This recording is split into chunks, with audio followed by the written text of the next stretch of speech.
Hello friends, कैसे हो आप सब? Hope you all are fine.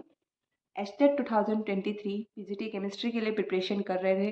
30 day 30 concept challenge को आज हम आगे बढ़ाएंगे। आज हम एक नहीं 3 कॉन्सेप्ट को एक साथ कवर करेंगे। ठीक है। इनऑर्गेनिक केमिस्ट्री आपका पूरा हो चुका है। अब आज हम कर रहे हैं स्पेक्ट्रोस्कोपी से प्रीवियस ईयर में आए हुए क्वेश्चंस, क्योंकि मोस्टली लोगों के जो बीएससी हायर बीएससी में या एमएससी में बोले वो टॉपिक्स क्लियर नहीं होते हैं। तो एटलीस्ट आप इनके प्रीवियस ईयर में आए हुए क्वेश्चंस तो ज़रूर करके जाए। आज हम देखेंगे स्पेक्ट्रोस्कोपी में एनएमआर, आईआर और यूवी से आए हुए क्वेश्चंस को। पहले एनएमआर के देखेंगे। एनएमआर में हमारे 18 में एक क्वेश्चन आया है, 19 में एक क्वेश्चन आया है, 20 में दो क्वेश्चन आए हैं, 21 में एक आया है एंड 2020 में कोई क्वेश्चन नहीं आया। यूवी में 2 साल आपके क्वेश्चन आए हैं और आईआर से भी 2 साल लगातार क्वेश्चन आए हैं। ठीक है, तो चेक करते हैं 2018 का पेपर। पहले क्वेश्चन नंबर 149 ये रहा। 2018 का क्वेश्चन पेपर है हमारा ये 149। एक बार क्वेश्चन रीड करो, क्या कहता है। विच of the following statement is correct for NMR spectrum of isopropyl bromide. पहले तो हमें यही पता होना चाहिए कि आइसोप्रोपाइल ब्रोमाइड क्या होती है हमारी। आइसोप्रोपाइल, प्रोप का मतलब 3 कार्बन एटम और आइसो का मतलब सेकेंडरी पोजीशन पे सब्सटीट्यूशन, मतलब CH3 C और यहाँ पे CH3। ये हमारा प्रोपाइल हो गया और सेकेंड पोजीशन पे ही ब्रोमाइड। ये क्या है हमारा आइसोप्रोपाइल ब्रोमाइड, और इसकी वैलेंसी को पूरा करने के लिए हम एक और हाइड्रोजन लगा देंगे। ठीक है, अभी पढ़ते हैं। Absorption by 6 methyl protons appear to be upfield. ये प्रोटॉन और ये प्रोटॉन दोनों सेम एनवायरनमेंट में है। जैसे देखो, इसको थोड़ा और क्लियरली बना लो ताकि अच्छे से समझ में आ जाए। ये CH3, ये CH3, यहाँ पे ब्रोमीन लगा दिया, यहाँ पे एक हाइड्रोजन। देखो, ये मिथाइल दोनों का एनवायरनमेंट सेम है। अगर ऐसे भी समझ में नहीं आ रहा तो इसको हम प्रॉपर 3D अरेंजमेंट के साथ बना लेते हैं। जैसे कहीं भी पोजीशन पे मैंने दोनों मिथाइल रख दिए, यहाँ पे मेरा मान लो ब्रोमाइड, ये एक बार रैंडमली अरेंज कर दिया मैंने। देखो, टेट्राहेड्रल कार्बन है, सारे बॉन्ड एंगल वगैरह ऑलमोस्ट सेम है। तो ये मिथाइल दोनों हमें एक जैसे ही सिग्नल देंगे। जो मेरे 6 हाइड्रोजन है ए टाइप के, वो मुझे एक सिग्नल देंगे। ठीक है, और बच गया ये हाइड्रोजन, ये डिफरेंट है, 1Hb मुझे एक सिग्नल देगा। टोटल मुझे यहाँ पे 2 सिग्नल मिलेंगे। जो ये सिग्नल है मेरा, वो Hb की वजह से स्प्लिट होगा, क्या देगा, डबलेट। और ये जो प्रोटॉन है, इससे नेक्स्ट कार्बन पे कोई भी हाइड्रोजन नहीं अटैच है, तो ये देगा सिंगलेट ही। ठीक है, N+1 में होती है ना स्प्लिटिंग। ये मेरी टोटल इसका डाटा है। अब इसने बोला है absorption by 6 methyl proton appears to be upfield. Upfield मतलब केमिकल शिफ्ट में पूछ रहा है ये। फिर नेक्स्ट देखते हैं एक बारी। Absorption of lone proton appears to be upfield, ये जो है ये अपफिल्ड जाएगा। फिर इसने बोला absorption of lone proton splits into quartet, ये तो गलत हो गया, हमें डबलेट और सिंगलेट ही मिल रहे हैं। डी थर्ड ऑप्शन नहीं होगा आंसर में। Absorption of 6 methyl proton split into quartet, ये भी गलत है। तो 2 ऑप्शन एलिमिनेट हो गए, बच गया हमारा फर्स्ट एंड सेकंड। अभी देखो, कौन सा अपफील्ड जाएगा कौन सा डाउनफील्ड, ये डिसाइड करेगा ये ब्रोमीन ग्रुप। ब्रोमीन क्या है, एक इलेक्ट्रॉन विड्रॉइंग ग्रुप है जो -I इफेक्ट शो करता है, अपनी तरफ इलेक्ट्रॉन्स को पुल करता है। इलेक्ट्रॉन पुल करेगा तो इस कार्बन को ये क्या करेगा, डी शील्ड करेगा। वहां से इलेक्ट्रॉन ले लेगा ना, D shields the carbon atom. इस कार्बन पे ये इलेक्ट्रॉन डेंसिटी को घटा देगा। इलेक्ट्रॉन डेंसिटी कम होगी, मतलब जो मेरा Hb है वो प्रोटॉन मेरा जाएगा डाउनफील्ड। ठीक है, अगर ये शील्डिंग करता, इलेक्ट्रॉन डेंसिटी बढ़ाता, तो हमारा सिग्नल जाता अपफील्ड। अब ये क्या जाएगा, डाउनफील्ड। तो मेरा ऑप्शन नंबर 1 इसका करेक्ट आंसर होगा। Absorption by 6 methyl proton appear to be upfield as compare to Hb। ठीक है, ये तो गलत हो गया ना, इसमें तो इसने बोला अपफील्ड जाएगा लेकिन हमारा तो ये डाउनफील्ड जा रहा है। तो एब्जॉर्प्शन बाय 6 मिथाइल प्रोटॉन वो इस Hb के कंपैरिजन में कहा जाएंगे, अपफील्ड पे जाएंगे। ओके, नेक्स्ट क्वेश्चन हम देखते हैं। 2019 में आया है मेरा क्वेश्चन नंबर 94। देखो, which of the following in NMR spectrum tell us how many protons each kind are there in a molecule. एक मोलिक्यूल में एक तरह के कितने प्रोटॉन है, ये हमें कैसे पता चलता है एनएमआर में? यही है ना क्वेश्चन। देखो पहला option number of signal. Number of signal तो ये बताएगा ना कि डिफरेंट डिफरेंट प्रोटॉन है कितने, लेकिन इसने क्या बोला है, ईच काइंड मतलब हर तरीके के प्रोटॉन कितने हैं। इसने तो सिर्फ ये क्लासिफाई करेगा कि प्रोटॉन कितने टाइप के हैं। Then position of signal. Position of signal तो उनकी ग्रुपिंग बताएगा कि इस ग्रुप में किसकी वजह से अपफील्ड सिग्नल आएगा या डाउनफील्ड सिग्नल आएगा। Then intensity of the signal, हाँ ये सही है, जितना ज़्यादा इंटेंसिटी होगा, जैसे मान लो मुझे ये एक ऐसे पीक मिल रही है, देन ऐसे पीक मिल रही है, ये क्या है, एक इंटेंसिटी। भाई इतनी दूर दूर नहीं होती पीक, एकदम ऐसी होती है बिल्कुल आपकी क्लोज क्लोज। ये बस मैंने एक बार रफली बना लिया। एरिया अंडर द कर्व, इस कर्व के नीचे कितना एरिया है वो हमें बताता है कि ईच काइंड में कितने नंबर ऑफ प्रोटॉन है। जैसे यहाँ पे मेरा प्रोटॉन मतलब छोटा है ना ये सिग्नल, नंबर ऑफ प्रोटॉन कम होंगे, ये सिग्नल बड़ा है मतलब यहाँ पे नंबर ऑफ प्रोटॉन ज्यादा होंगे।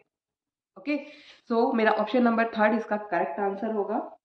उसके बाद मूव करते हैं हम अगले क्वेश्चन पे। क्वेश्चन नंबर 2020 में आया है क्वेश्चन नंबर 94। देखते हैं क्या कहता है। An organic compound having molecular formula C3H6O gives A triplet. पहला तो इसने दिया है ट्रिपलेट एट 1.05 ppm। उसके बाद दिया है क्वार्टेट, क्वार्टेट एट 2.3 ppm। उसके बाद इसने दिया है सिंगलेट एट 9.77 ppm। ये इसने डाटा दे दिया और हमसे इसकी करेक्ट स्ट्रक्चर पूछी है। ठीक है, सारे ऑप्शंस एक बार बना लेती हूँ मैं। देखो यहाँ पे इसने डाटा में 9.77 ppm दिया है। ये एक स्पेसिफिक वैल्यू है जो कि हमारी होती है कार्बोनिल कार्बन की। अगर आपको ये वैल्यू याद है तो आपका क्वेश्चन डायरेक्ट हो जाएगा, ऑप्शन नंबर 4 मेरा इसका आंसर आ जाएगा। बट बाई चांस आपको ये डाटा याद नहीं है, स्पेसिफाई करना है, तो देखो यहाँ पे मेरे को 1 2 3 और 4 सिग्नल मिल रहे हैं, तो ऑप्शन थर्ड तो पहले ही एलिमिनेट हो गया। देन हम मूव करें नेक्स्ट डाटा पे, ये दो स्ट्रक्चर बच गए अब हमारे पास। यहाँ पे मेरे को ये दोनों सेम सिग्नल देंगे, ये अलग सिग्नल, तो 3 मिलेंगे। लेकिन OH एल्कोहलिक ग्रुप है ना, एल्कोहलिक ग्रुप के लिए तो कोई सिग्नल ही नहीं दे रहा है इसमें। देन यहाँ पे भी सेम ऐसी ही कंडीशन है आपका। यहाँ पे मेरे को 2 हाइड्रोजन, इनके लिए इसकी तरफ से क्या मिलेगा, ट्रिपलेट। यहाँ पे मेरे को मल्टीप्लेट मिलना चाहिए और इसके लिए मिलना चाहिए डबलेट। यहाँ पे डबलेट तो कोई मिल ही नहीं रहा, तो ये ऑप्शन भी गलत हो गया। अब ऐसे ही इनको आइडेंटिफाई करेंगे। हमारा करेक्ट आंसर क्या आएगा, option number 4। Okay, next question पे मूव करते हैं हम। 94 के बाद हमारा 2022 में एक और क्वेश्चन आया है, क्वेश्चन नंबर 136। 136 क्या कहता है, how many protons NMR signal will be obtained respectively in the following compound. हमें ये कंपाउंड दे दिए और हमसे पूछा है कि कितने सिग्नल इनमें मिलेंगे। देखो पहला कंपाउंड मैं एक बार सबको बना लेती हूँ। देखो पहला मेरा कंपाउंड है, इसमें ये मिथिली, ये भी मिथाइल ग्रुप, ये भी मिथाइल ग्रुप, सारे के सारे क्या है, ये मिथाइल ग्रुप है और सारे इक्विवेलेंट है। ये सब मुझे सेम सिग्नल देंगे। ये वाला मिथाइल ग्रुप ऑक्सीजन से डायरेक्टली अटैच है, डिफरेंट हो गया, ये अलग सिग्नल देगा। यहाँ पे टोटल मिलेंगे 2 सिग्नल, क्योंकि इन वाले मिथाइल का एनवायरमेंट सेम है। देन मूव करें, ये क्या है, ये तो हमारा टेट्रा मिथाइल सिलेन है ना, TMS, जो कि हमारे NMR में as a standard reference use होता है। सारे के सारे मिथाइल ग्रुप एक जैसे हैं, इक्विवेलेंट है, तो यहाँ पे हमें 12 के 12 हाइड्रोजन्स का सेम सिग्नल मिलेगा, एक ही सिग्नल मिलेगा। मूव करें सी कंपाउंड पे। सी कंपाउंड में देखो यहाँ पे 2 हाइड्रोजन, 2 हाइड्रोजन, यहाँ पे 1 हाइड्रोजन, इनको मैं कुछ ऐसे अपर और डाउन, कुछ ऐसे स्ट्रक्चर बनेगी ना 3 मेंबर्ड रिंग में, अप एंड डाउन। अब ये क्लोरीन अप भी हो सकता है, डाउन भी हो सकता है। अगर ये क्लोरीन ऊपर है तो इन दोनों हाइड्रोजन का एनवायरनमेंट क्लोरीन की वजह से सेम हो गया ना, तो ये तो मुझे देंगे एक सिग्नल। इनमें नीचे हाइड्रोजन है तो इनका एनवायरनमेंट डिफरेंट हो गया, और ये हाइड्रोजन ऐसे कार्बन से डायरेक्टली अटैच है जहाँ पे क्लोरीन है, तो इसका एनवायरनमेंट डिफरेंट हो गया। तो यहाँ पे मुझे मिलेंगे टोटल 3 सिग्नल। ठीक है, अब बात करें इसकी। देखो जो हमने एस्टेट में ऑप्शन दिए थे ना 2 1 3, अब ये देखो 2 1 3 और बाकी 2 2 3 1 2, ये ऐसा किसी में मैच नहीं हो रहा, तो इसके अकॉर्डिंग मेरा आंसर तो होगा ऑप्शन नंबर 1। लेकिन इसमें गलती है कि DO के लिए इसमें ऑप्शन में सिग्नल दो दिए हुए हैं, बट दो ना मिलकर के यहाँ पे मेरे को OH का एक सिग्नल, CH2 का एक सिग्नल, ये एक सिग्नल, ये दो सिग्नल, और ये हमें 3 और ये 4 और ये 5 सिग्नल मिलते हैं टोटल।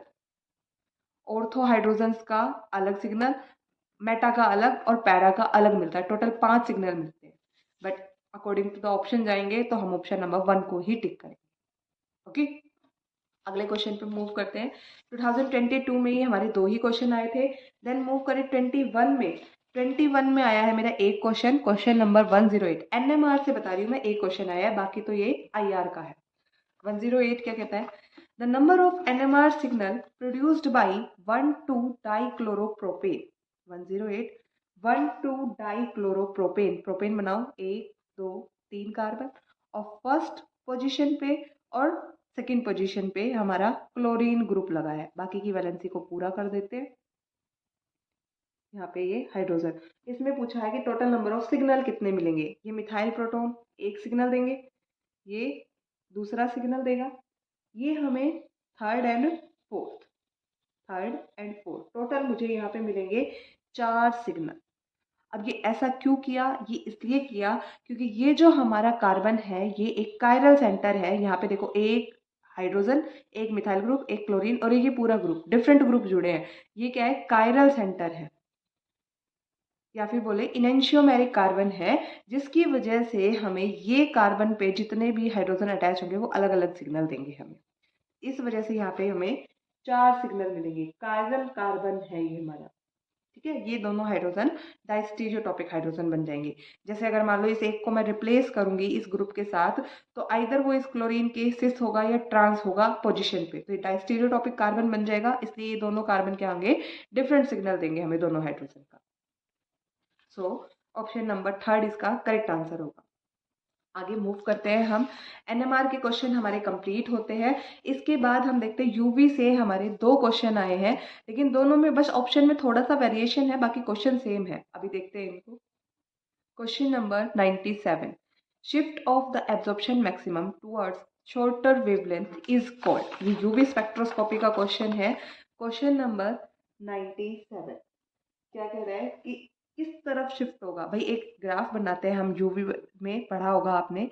ऐसे एक ग्राफ दिखेगा आपको, यहाँ पे हम लेते हैं लैम्डा, यहाँ पे हम लेते हैं एब्जॉर्बेंस, ठीक है, और एक हम बना होगा। अगर यहाँ से हमारी वेवलेंथ बढ़ेगी, अगर लैम्डा बढ़ती है, तो इसको बोलते हैं बैथोक्रोमिक शिफ्ट, या फिर रेड शिफ्ट बोलते हैं इसको।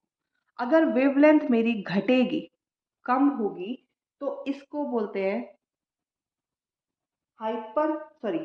हिप्सोक्रोमिक शिफ्ट या फिर ब्लू शिफ्ट, ठीक है। तो यहाँ पे हमसे पूछा है कि लैम्डा अगर हमारा शॉर्टर वेवलेंथ की तरफ जा रहा है तो वेवलेंथ घटेगी ना, तो क्या होगी हमारी? Hypsochromic shift. ऑप्शन नंबर 3 मेरा इसका करेक्ट आंसर होगा, ठीक है।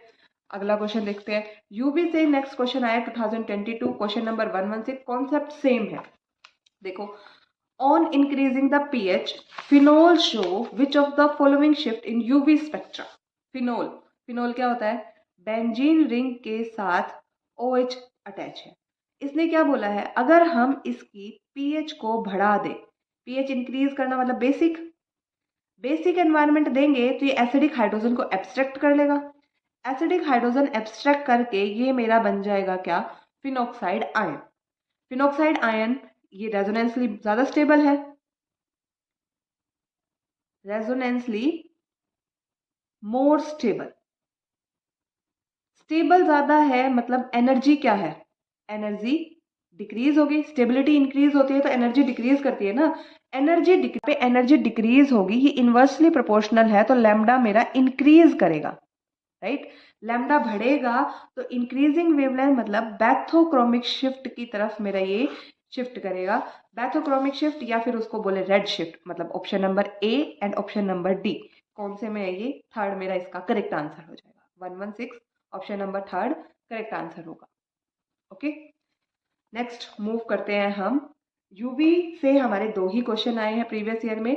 नेक्स्ट आईआर से 2020 में क्वेश्चन नंबर 135 एंड 2021 में आया है 124। देखो 135, क्वेश्चन नंबर 135 क्या कहता है, following characteristics absorption band are obtained in IR spectrum of an organic compound having molecular formula C2H6O। और इसने बैंड्स दे दिए हैं हमें, strong band at 333 100 centimetre inverse, medium intensity का बैंड इतने पे है और स्ट्रॉन्ग बैंड इतने पे है और एक बैंड इतने पे है। हमसे इसका करेक्ट फॉर्मूला पूछा है। अब देखो पता होना चाहिए हमें कि जो हमारा 3300 सेंटीमीटर इनवर्स वाला बॉन्ड है, सॉरी बैंड है, वो हमारे या तो अल्काइंस शो करते हैं जिनके अंदर ट्रिपल बॉन्ड हो, या फिर शो करता है हमारा OH ग्रुप। मतलब यहाँ पे ट्रिपल बॉन्ड वाला तो केस दिया ही नहीं ना इसने, ऑप्शंस देखो कहीं भी नहीं है, मतलब यहाँ पे हमारा अल्कोहलिक ग्रुप प्रेजेंट होगा। साथ में इसने दे दिया 2965 सेंटीमीटर इनवर्स पे, इसका मतलब क्या है, हमारा यहाँ पे एक CH ग्रुप प्रेजेंट है। ठीक है, और देखो ऑप्शन देखो, अभी पहला ऑप्शन है CH3O CH3, ईथर है। ईथर है तो इसका हमें 3300 सेंटीमीटर इनवर्स पे कोई बैंड नहीं मिलता, सिर्फ और सिर्फ हमारा ये बैंड मिलता हमें, तो ये ऑप्शन हमारा आंसर में नहीं होगा। नेक्स्ट देखो अल्कोहल, इसकी पॉसिबिलिटी है कि हो सकता है क्योंकि हमें यहाँ पे OH के लिए बैंड मिल रहा है। थर्ड देखो एक क्या दे दिया, ये भी अल्कोहल है लेकिन ये क्या है मेरा डाईओल है। अगर 2 OH होते तो हमें एक स्ट्रॉन्ग बैंड नहीं मिलता, शार्प बैंड या स्ट्रॉन्ग बैंड नहीं मिलता, हमें एक ब्रॉड बैंड मिलता, तो ये भी नहीं होगा ऑप्शन में।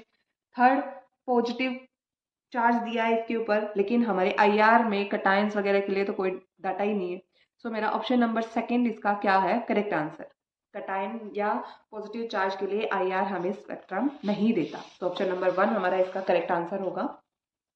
नेक्स्ट मूव करते हैं, सॉरी ऑप्शन नंबर 2 भाई अल्कोहल होगा। क्वेश्चन नंबर 124 2021, क्वेश्चन नंबर 124 देखो क्या कहता है, primary amide RCONH2 show 2 absorption band between 3400 से 3500 सेंटीमीटर इनवर्स के बीच में बैंड शो करता है।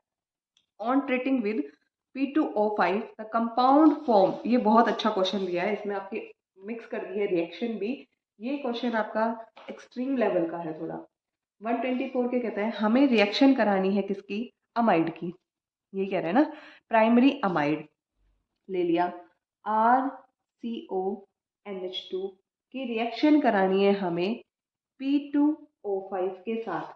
अब ये रिएक्शन कराएंगे हम, तो ये जो है हमारा अमाइड ग्रुप हमें बैंड देता है 3400 से 3500 सेंटीमीटर इनवर्स के बीच में। रिएक्शन कराएंगे, ये क्या करेगा, रिमूवल ऑफ वाटर करा देगा, यहाँ से H2, यहाँ से ऑक्सीजन चला जाएगा और यहाँ पे ये C triple bond N cyanide बन जाएगा। अब जो ये है नाइट्राइल है साइनाइड, ये हमें बैंड देगा 2250 सेंटीमीटर इनवर्स पे। इसमें आपको फंक्शनल ग्रुप भी पता होना चाहिए, रिएक्शन कैसे होगी, और साथ में ये इंटेंसिटी भी याद होनी चाहिए, तो ही आपका ये क्वेश्चन सॉल्व हो पाएगा। तो इसका मेरा आंसर क्या होगा, नाइट्राइल ग्रुप आ गया हमारा। इसमें देखो क्या कहता है, एक बार क्वेश्चन फिर से रीड करते हैं। Primary amide RNH2 show 2 absorption bands between 3500 से 3400 centimetre inverse on treating with P2O5 the compound formed observed eight. तो ये हमारा कंपाउंड जो बना है वो कितने पे एब्जॉर्ब होगा, कितना 2250 के आसपास, तो मतलब इसका ऑप्शन नंबर थर्ड मेरा क्या होगा करेक्ट आंसर। 2250 के नियर बाई है ना 56। That's all for today. Spectroscopy से आए हुए क्वेश्चंस हमने सारे डिस्कस कर लिए हैं, इनऑर्गेनिक आपकी ऑलरेडी पहले डिस्कस हो चुकी है, तो आई थिंक अब तो आपका कॉन्फिडेंस लेवल बढ़ गया होगा स्टेट को लेके। बाकी के क्वेश्चंस भी फिजिकल और ऑर्गेनिक के, वो भी ऐसे ही 1 बाय 1 हम डिस्कस कर लेंगे। आज की क्लास में हमने 3 टॉपिक डिस्कस किए हैं, एक आधा टॉपिक भी डिस्कस नहीं किए। Okay, that's all for today. Thank you and like share and subscribe करते रहना।